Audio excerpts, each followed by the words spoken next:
Hello friends, मेरा नाम मिहिल व्यास है and welcome to my YouTube channel tech brighters. Friends, आज हमारा जावास्क्रिप्ट का दूसरा वीडियो है, लेकिन उससे पहले वीडियो में मेरी एक बोलने की मिस्टेक थी, एक स्टेटमेंट थोड़ा गलत हो गया था, उसको मैं करेक्ट करना चाहूँगा। पहला वीडियो जो था वो इंट्रोडक्शन का था और जावास्क्रिप्ट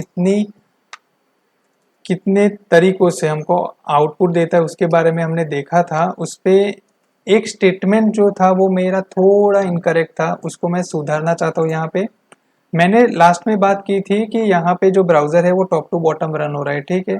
तो टॉप टू बॉटम में होता ये है कि ब्राउज़र ने यहाँ से सब कुछ रीड किया, फिर जेएस की फाइल रीड की, जेएस पे जाएगा तो यहाँ से वो एग्जीक्यूशन करना स्टार्ट करेगा। तो जब हम प्रोग्राम को रन करवाते हैं यहाँ पे, तो सबसे पहले अलर्ट आता है, फिर कंसोल में जो आउटपुट होगा वो आएगा आपका। यहाँ पे कंसोल में देखिए कंसोल कॉलिंग आ गया, फिर उसके बाद ये वाली लाइन और फिर ये वाली लाइन आई। तो यहाँ पे दिक्कत थी कि जब मैंने ये वाली लाइन का बोला था तो मैंने ये बोल दिया था कि ये पहले कॉल हो रहा है सीक्वेंस के अंदर, ये पहले लिखा है डॉक्यूमेंट राइट कॉलिंग वाला, उसके बाद पहले ये कॉल हो रहा है। तो फ्रेंड्स, हो तो सीक्वेंस में ही रहा है, प्रॉब्लम ये है कि जब ब्राउजर में रन हुआ तो उसको डॉम एलिमेंट मिल चुका है। तो जब ये लाइन में आया तो उसने ये एग्जीक्यूट तो कर दिया है, तो यहाँ पे जब रन हुआ होगा तब हमारा ये लाइन तो आ चुका है पहले ही। प्रॉब्लम ये हुई कि यहाँ पे उसको पैराग्राफ का जो आईडी था वो यहाँ पे डॉम एलिमेंट में मिल गया है और उसकी वजह से उसने इनर एचटीएमएल में वहाँ पे डाल दिया है वैल्यू। मतलब कि यहाँ पे अगर आप इंस्पेक्ट करूंगा मैं, तो देखो पी टैग के अंदर पैराग्राफ के अंदर उसने वैल्यू डाल दी है, इसीलिए हमको ये लाइन सिर्फ पहले दिख रही है, ठीक है। बाकी सीक्वेंस में ही रन हुआ है, कोई प्रॉब्लम नहीं है। लेकिन ये वाली जो लाइन का कंफ्यूजन है इनर एचटीएमएल वाला, वो हम लोग आगे जब इनर एचटीएमएल के बारे में पढ़ेंगे तो आपको समझ में ज्यादा आ जाएगा, ठीक है। तो ये करेक्शन था। अब आज का जो वीडियो है वो है हमारा वेरिएबल्स के ऊपर। तो फ्रेंड्स, जावास्क्रिप्ट के अंदर वेरिएबल्स होते क्या है, मतलब जेनरिक भी बोल सकते हैं कि वेरिएबल्स हर एक टेक्नोलॉजी में आप यूज करोगे ही करोगे। वेरिएबल्स का मतलब ये होता है कि आप किसी वैल्यू को पर्टिकुलर किसी में स्टोर करवाना चाहते हो, किसी चीज के अंदर, ठीक है। तो उसको हम लोग वेरिएबल्स बोलते हैं। तो होता क्या है कि अगर कोई मान लो कि ऑब्जेक्ट है, मतलब कोई इंसान है, ठीक है, तो उसका हम लोग एक नाम दे देते हैं, ठीक है, कि भाई ये रोहन है या ये मिहिल है, ठीक है, तो हम लोग उसका नाम दे देते हैं। तो अब वो इंसान उस नाम से जाना जाता है। तो वैसे ही क्या होता है कि भाई आप एक काम कर सकते हो, यहाँ पे मैं एक नेम और इज इक्वल टू करके यहाँ पे मैं देता हूँ टेस्ट करके, ठीक है। तो अब मैं यहाँ पे डॉक्यूमेंट डॉट राइट करूँगा, या फिर हम लोग कॉन्सोल भी कर सकते हैं, जो आपको ठीक लगे आप यूज़ कर सकते हो। ज़रूरी नहीं है कि मैं कॉन्सोल यूज़ करूँ तो आप भी कॉन्सोल ही यूज़ करो, आप डॉक्यूमेंट डॉट राइट भी यूज़ कर सकते हो। तो जब मैं अब पेज रिफ्रेश करूँगा, कॉन्सोल में जाऊँगा, तो यहाँ पे मुझे टेस्ट दिख रहा है। तो जो टेस्ट है वो वैल्यू हो गई, और इक्वल टू के पहले जो लेफ्ट हैंड साइड पे हमने लिखा है वो वेरिएबल हो गया हमारा। मतलब ये कि अब हमने इस टेस्ट वाली वैल्यू को नेम में असाइन कर दिया है, और प्रोग्रामिंग में मैं अब नेम को आसानी से यूज कर सकता हूँ। तो ये हो गया हमारा नेम, वो वेरिएबल हो गया, ठीक है। जावास्क्रिप्ट के अंदर तीन टाइप के वेरिएबल्स हम लोग डिक्लेयर कर सकते हैं, वेर, लेट और कॉन्स्ट। ये तीन तरीकों से हम लोग वेरिएबल डिक्लेयर कर सकते हैं। तो जब मैं variable name is equal to यहाँ पे लिखूंगा वेर टेस्ट, मतलब हमारा वेरिएबल है वो नाम हो गया यहाँ में, डॉक्यूमेंट डॉट राइट लिखूंगा नेम, ठीक है। इस तरीके से मैंने पहला वेरिएबल हमारा डिक्लेयर किया है। रिफ्रेश करूंगा, यहाँ पे वेर टेस्ट हमारा आ रहा है। फिर दूसरा तरीका होता है लेट से, मैं कर सकता हूँ यहाँ पे, इसको मैं करूँगा लेट नेम करके, और यहाँ पे मैं लूँगा लेट नेम, मतलब कि let test document dot write let name. फिर आता है const, const name, const test. फिर यहाँ पे हम लोग करेंगे document dot write const name, ठीक है।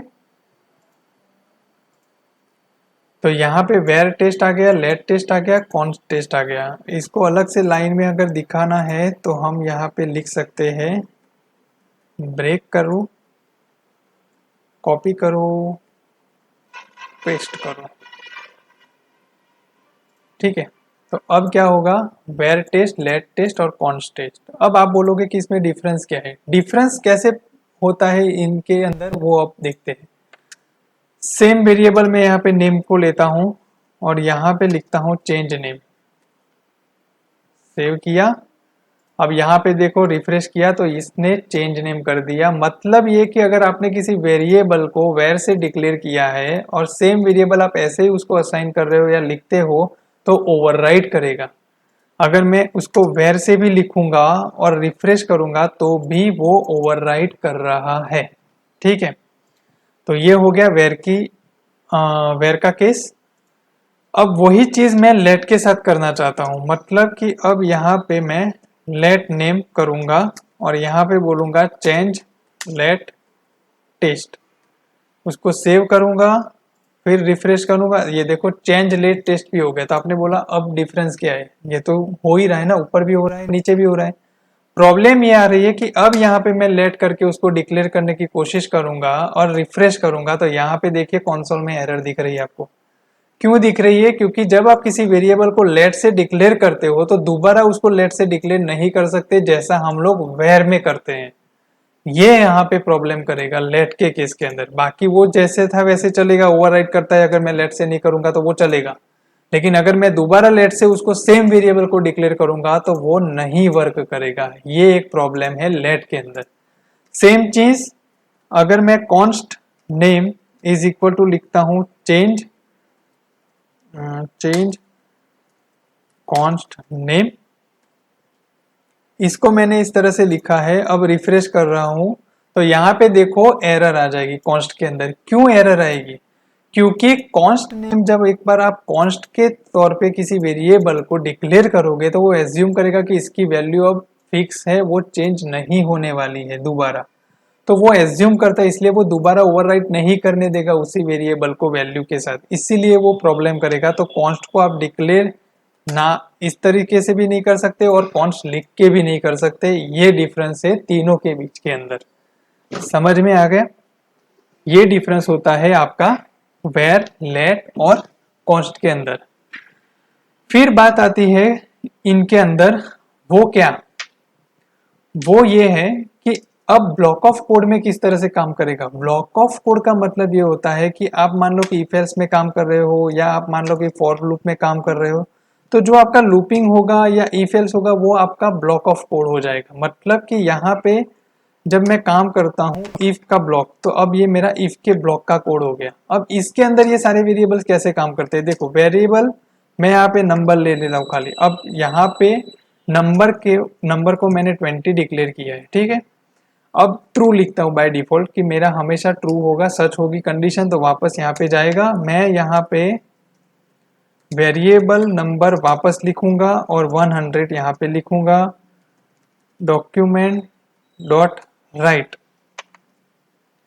ठीक है। उसमें मैं नंबर प्रिंट करवा रहा हूँ, इस पे भी हम लोग ब्रेक करवा लेते हैं और ठीक है चलो अभी इतना ही रखते हैं। और उसके बाद बाहर भी एक डॉक्यूमेंट डॉट राइट मैं यहाँ पे नंबर लिख देता हूँ, ठीक है। इतना करते हैं। अब रिफ्रेश करते हैं हम लोग यहाँ पे, तो ये देखो 100 और 100 आ रहे हैं।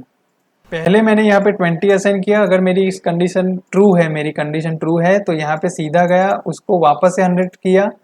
तो यहाँ पे ओवरराइट किया वेरिएबल ने। जब मैंने वेर से यहाँ पे ऊपर जब किया था तो ओवरराइट कर रहा था, सेम चीज यहाँ पे फॉलो हो रही है। तो इफ में आया, इफ में इसने 100 प्रिंट कर दिया, फिर इफ के बाहर भी मैंने प्रिंट करवाया है तो वो यहाँ पे भी हमको प्रिंट करके देता है। एक बार हम लोग कंफर्म करेंगे और आपके लिए भी समझने में आसानी होगी कि देखो इफ के अंदर वो 100 ले रहा है, उसके बाद बाहर भी वो 100 ही जा रहा है। अब सेम केस हम लोग लेट के साथ करते हैं। यहाँ पे मैं वेरिएबल को लेट के तौर पे डिक्लेयर कर रहा हूँ। अब देखो लेट के तौर पे डिक्लेयर किया है और यहाँ पे भी वेर के तौर पे डिक्लेयर किया है, तो वो प्रॉब्लम कर रहा है, ठीक है। क्योंकि आप एक बार वेरिएबल को लेट के तौर पे कर रहे हो, दूसरी जगह पे वो वेर से कर रहे हो, तो वो भी गलत है। आप ऐसा नहीं कर सकते कि पहले वेर किया फिर बाद में लेट से डिक्लेयर कर रहे हो, फिर पहले लेट से डिक्लेयर किया फिर बाद में उसको वेर से यूज कर रहे हो। आप नहीं कर सकते, ध्यान रखना। अब मैं लेट से कर रहा हूँ तो अब यहाँ पे जब मैं रिफ्रेश करूंगा तो हो क्या रहा है, देखो पहले इफ में 100 आ रहा है, फिर दूसरे में 20 जा रहा है, मतलब बाहर वो 20 ले रहा है, अंदर वो 100 ले रहा है। जबकि वेर क्या कर रहा था, यहाँ पे 100 कर दिया, ओवरराइट हो गया, तो दोबारा बाहर भी वो 100 ही प्रिंट कर रहा था। तो दिक्कत यहाँ पे मैं समझाना चाहता हूँ, जो दिक्कत है वो, जब आप लेट से डिक्लेयर कर रहे हो तो इनिशियलाइज लेट से किया है, लेकिन जब ब्लॉक ऑफ कोड में वापस से लेट डिक्लेयर कर रहे हो तो वो एज्यूम करेगा कि ब्लॉक ऑफ कोड के अंदर वापस से आपने लेट को इनिशियलाइज किया है। ठीक है, वापस से इनिशियलाइज किया तो इफ के अंदर तो वो 100 से काम करेगा, लेकिन ब्लॉक ऑफ कोड का यूज अब यहाँ तक ही था, खत्म हो गया। फिर उसके बाद वापस ये लाइन आई, तो ये लाइन जो है वो इसको रीड करेगी कि भाई मेरा नंबर क्या है 20, तो उसको यहाँ पे 20 ही प्रिंट करेगा, ना कि वो ओवरराइट करके 100 में जाएगा। क्योंकि अब इस लेट नंबर का जो यूज करने का जो प्रीमाइसिस है वो सिर्फ इफ ब्लॉक के अंदर ही है, तो वो यहाँ पर ही वर्क करेगा, उसके बाद वो वर्क नहीं करेगा। समझ में आ गया? अब देखो यहाँ पे मैं लेट नंबर वापस लिखता हूँ और 200 कर देता हूँ, तो अब ये एरर देगा कि आप अब वापस से रीडिक्लेयर नहीं कर सकते लेट को। क्यों? क्योंकि एक ही बार में आपने ब्लॉक के अंदर एक बार तो इनिशियलाइज किया है, दोबारा नहीं कर सकते। तो ये डिफरेंस होता है लेट, वेयर और कॉन्स्ट को अगर आप ब्लॉक ऑफ कोड में यूज करते हो तो किस तरह से वो वर्क करेगा। देखो यहाँ पे कॉन्स्ट है, अब मैं रिफ्रेश कर रहा हूँ यहाँ पे, तो अब ये देखो, अब आपका क्वेश्चन ये होगा कि पहले वेयर किया था तो यहाँ पे एरर आ रही थी कि जब पहला लेट था और यहाँ पे वेयर आप डिक्लेयर नहीं कर सकते, लेकिन कॉन्स्ट में कैसे चल गया। तो ये देखो कॉन्स्ट है तो ये एज्यूम कर रहा है कि इसकी वैल्यू कांस्टेंट रहेगी। जब आपने ब्लॉक ऑफ कोड के अंदर लेट का इस्तेमाल किया है तो वापस से उसने इनिशियलाइज किया इस चीज को, और ये हमारा कोड वैसा का वैसा चल रहा है। लेकिन अब वापस में अगर इसको कॉन्स्ट करता हूं तो कैसे इंपैक्ट हमारा करेगा वो, ये देखिए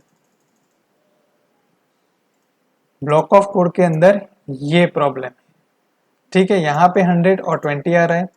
अब मैं एक काम करता हूँ, एक और तरीका, यहाँ पे क्रोम में भी इसको रन करवाने की कोशिश कर रहा हूँ। क्या हो रहा है देखो, चल रहा है यहाँ पे कोड। तो ये डिफरेंस है तीनों के अंदर। जब आप वेयर, लेट और कॉन्स्ट को ब्लॉक ऑफ कोड में काम करोगे तो ये आपके साथ इस तरह से काम करता है ब्लॉक ऑफ कोड के अंदर। ठीक है फ्रेंड्स, तो ये था हमारा आज का वीडियो वेरिएबल्स के ऊपर।